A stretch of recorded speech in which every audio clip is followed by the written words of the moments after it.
Customer, pinagkamalang magnanakaw. Bag niya, binulatlat. Nako! Bawal ito.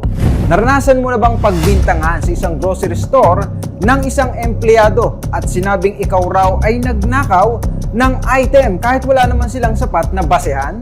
Pilit ba nilang hinahalughog ang bag mo para hanapin ang pinaghinilaan nilang nakaw na gamit o produkto? Pero kalaunan, wala naman silang nakita.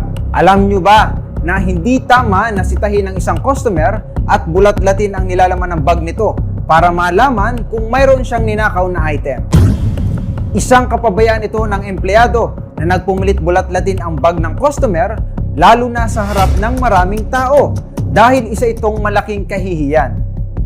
Pwedeng kasuhan ng customer ang empleyado ng grocery store ng slander o oral defamation dahil mapanira ang kanyang ginawa na paratangan kang magnanakaw sa harap ng maraming tao.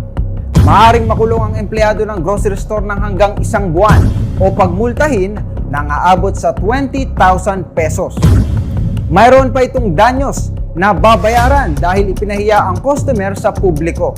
Posible ring managot ang empleyado sa kasong unjust vexation dahil nga sa pinagkamalang kang magnanakaw at nagdulot ito sa iyo ng matinding pagkainis o pagkairita. Makukulong ito ng hanggang 30 days at pagmumultahin ng hanggang 40,000 pesos. Nakakahiya nga naman talaga ang mapagkamalang magnanakaw kahit wala naman itong katotohanan. Dapat sigurado para walang maagrabyado.